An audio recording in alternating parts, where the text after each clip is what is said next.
Skyrim is a huge game, and there are a ton of things to see and do, but some of those things are pretty small, and you may have missed some. I'm Andrew the New Guy, and today I'm here to bring you 10 secrets, Easter eggs, and references in Skyrim.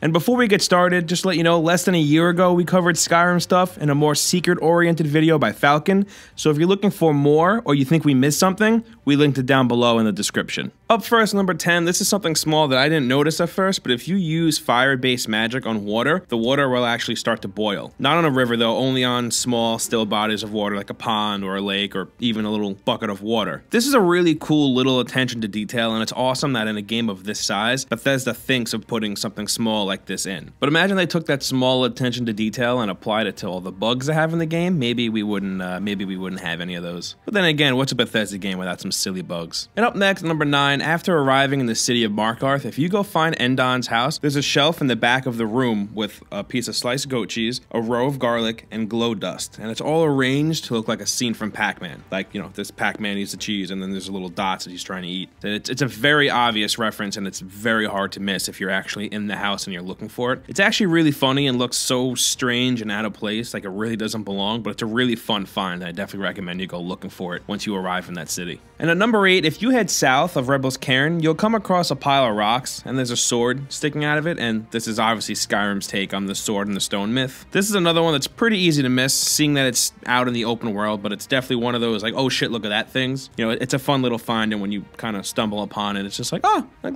look at that, that's cool. Skyrim has a lot of little things like this that kind of make you do a double take and just look again to make sure you actually saw what you think you saw. And most of the times, you actually did see what you think that you saw. And at number 7, after you complete the House of Horrors quest, if you go find the table in the abandoned house, you should find chairs that are rearranged in a weird way. And they're arranged just like they are in the horror movie Poltergeist. And seeing that Bethesda likes to make nods to movies, this really isn't a surprise to see this here. If you've seen the movie, you'll definitely pick up on it. It's a cool little sight to see. There's another point like this in this list that we'll get to in a little bit as well. Next, number 6, early on in the game's main quest, when you're traveling up the mountain path to High Hrothgar, there are a series of tablets laid out throughout the path, and if you activate every single one of them on your way up, no animals will attack you for 24 hours real time. This is definitely a cool little perk to have for a little bit. I mean, I hate when I'm traveling and enjoying the scenery, then for some reason I'm getting attacked by like 5 mud crabs in the middle of the woods with no body of water in sight, or mud if that's where they actually come from. Sometimes this game really just makes little to no sense, but that's why we love it. That's what makes Bethesda games so fun. And at number 5, near the shrine of the Daedric Prince Periite, after you do some nice hiking around there, you'll come across a skeleton, and if you look past the skeleton a little bit, you'll see a saber cat stuck between 2 rocks with a weapon through its mouth and head. This is definitely referencing the scene from 300 where Leonidas leads a wolf into a narrow, small space and then stabs it through the mouth with his spear.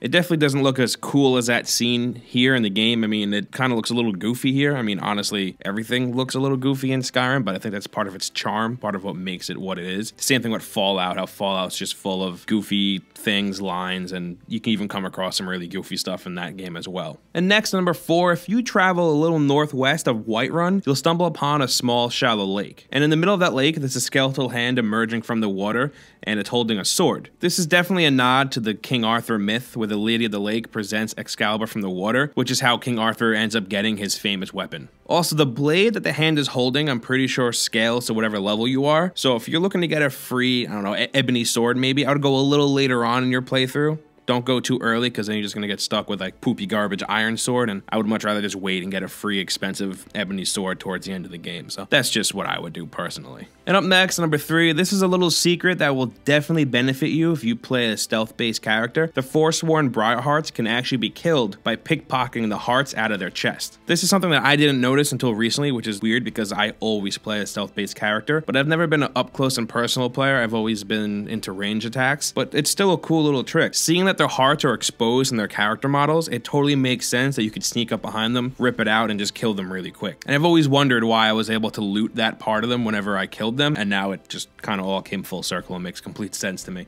And up next, number 2, Bethesda must really love sweet rolls because there's a ton of references to them in a few of their games. Guards in various towns and cities can be heard saying, "Let me guess, someone stole your sweet roll." And in the first Elder Scrolls game, Arena, and Elder Scrolls 2, Daggerfall, both use a sweet roll based question in determining deciding what class you're going to play as. And in Morrowind, you can choose what class you want to play as, but you can also make the choice to answer the questionnaire for them to decide what class you're going to be, and there's a sweet roll based question as well. And in Oblivion, you can hear stories from NPCs about how their sweet rolls were stolen. And in Fallout 3, during the quest Growing Up Fast, the 10-year-old lone wanderer is given a sweet roll. And then in Skyrim, you can find them just scattered all over the place. I just think it's really funny that one of the reoccurring things in all of these games, from the first Elder Scrolls to now, is a dessert. I just think it's really funny that desserts is what ties all this stuff together. And finally, at number 1, the Thieves Guild has markings all over the buildings of Skyrim, usually around doors. It's a series of codes that thieves leave other thieves, warning them of danger ahead, an escape route, a fence, or a safe area for the guild. I know the usual go-to like favorite guild or faction is the Dark Brotherhood, but mine has always been the Thieves Guild, and it's really cool to be wandering around a town or a city and catching a glimpse of one of these markings on a building. And they can also help you out too. If you see the symbol that tells you that there's good loot in that building, it's probably a good idea to break into that building and loot it, because you're probably going to make out with a good amount of gold, or maybe even diamonds, rubies, or sapphires. And that's our list of 10 secrets, Easter eggs, and references in Skyrim. Make sure to go down in the comments and tell me about some of the things that you may have picked up on during your playthrough. And don't forget, we put up videos like this every single day, and the best way to see all of them is with a subscription. Also, liking this video would really help us out, and we definitely appreciate it. Once again, I'm Andrew the New Guy, and I'll see you next time right here on gameranx.